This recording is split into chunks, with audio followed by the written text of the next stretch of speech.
The flight from Egypt. The sun hung low over the desert, casting long shadows across the weary multitude. Moses led the Israelites, a vast sea of people, out of Egypt. Men, women, and children, with their livestock and belongings, moved forward, their steps heavy with both hope and fear. Behind them lay the land of their slavery, where they had toiled under Pharaoh's cruel hand for generations. Ahead was the promise of freedom, a land flowing with milk and honey. But now, they were caught between the wilderness and the approaching wrath of Egypt. Moses walked at the forefront, his staff in hand, his heart steady despite the murmurs of doubt rising from the crowd.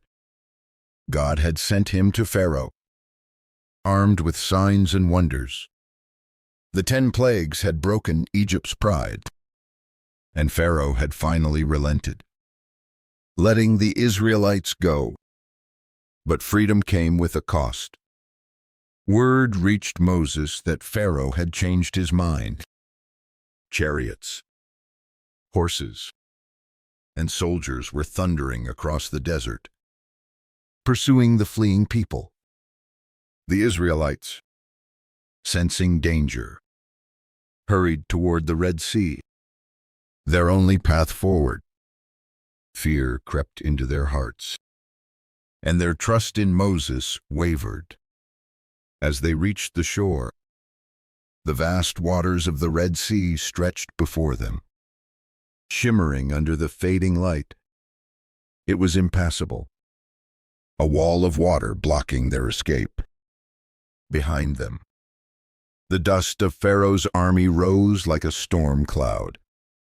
The people cried out to Moses, their voices sharp with panic. Was it because there were no graves in Egypt that you brought us to the desert to die? What have you done to us by bringing us out of Egypt? Moses felt the weight of their fear, but he stood firm, his eyes fixed on the sea. He raised his hands and spoke, his voice steady. Do not be afraid. Stand firm, and you will see the deliverance the Lord will bring you today. The call to faith. The Israelites huddled together, their children clinging to them, their eyes darting between the sea and the approaching army. The sound of chariot wheels grew louder, and the glint of spears caught the last rays of sunlight. Moses turned to God, his heart crying out for guidance. He had seen God's power before the burning bush, the plagues, the Passover. Yet this moment felt heavier, the stakes higher. The people's faith hung by a thread, and Moses knew only God could save them now. Then the Lord spoke to Moses, his voice clear and commanding. Why are you crying out to me? Tell the Israelites to move on. Raise your staff and stretch out your hand over the sea to divide the waters, so that the Israelites can go through the sea on dry ground. Moses listened, his heart pounding with awe. Divide the sea. It was a command beyond human understanding. Yet he trusted the one who spoke it. He stepped forward, facing the vast waters, and raised his staff high. The people watched, their murmurs falling silent. A strong wind began to blow from the east, fierce and unrelenting.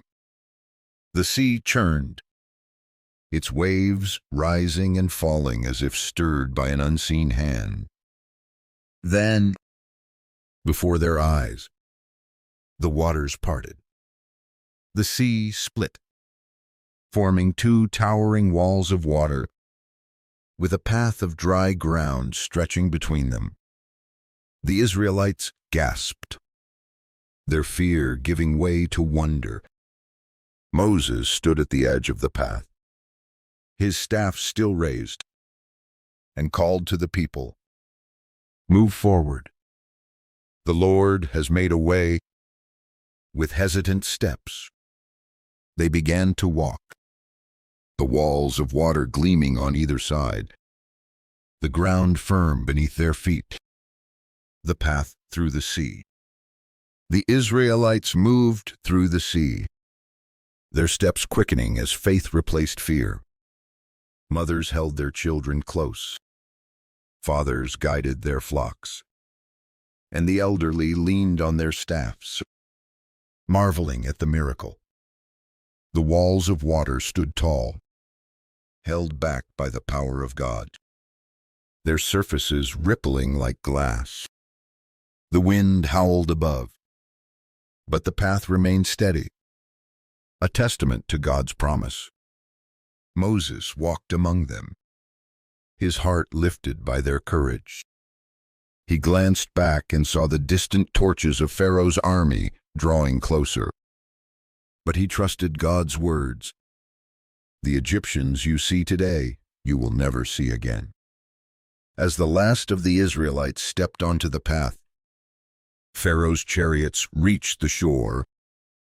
The soldiers, driven by rage and pride, urged their horses forward, charging onto the dry ground between the waters.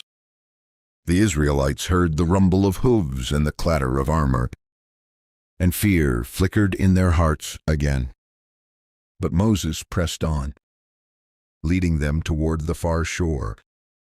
The night was long, the journey tense, but the presence of God was with them. A pillar of cloud had shielded them from the Egyptians, and now a pillar of fire lit their way, a beacon of hope in the darkness. When the Israelites reached the other side, their feet touched solid ground, and they turned to look back. The Egyptians were still pursuing, their chariots racing through the sea.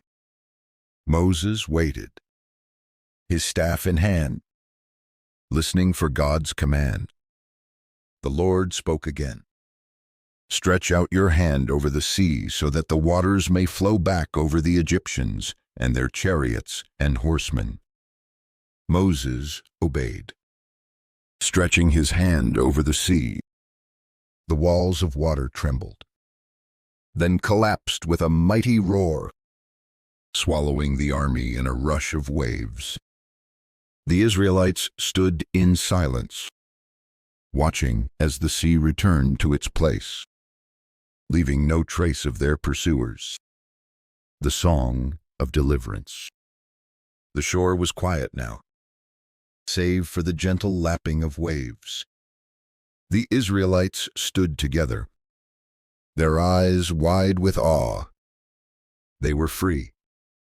Pharaoh's army was gone, and the Red Sea, once a barrier, had become their salvation.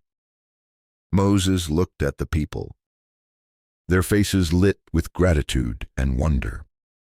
His sister Miriam stepped forward, a tambourine in her hand, and began to sing. "Sing to the Lord, for he is highly exalted. The horse and its rider he has hurled into the sea." The women joined her, dancing and singing, their voices rising in a song of triumph and praise. Moses lifted his own voice, leading the people in a song of deliverance, as recorded in Exodus 15, 1-2. "I will sing to the Lord, for he is highly exalted. The Lord is my strength and my defense. He has become my salvation."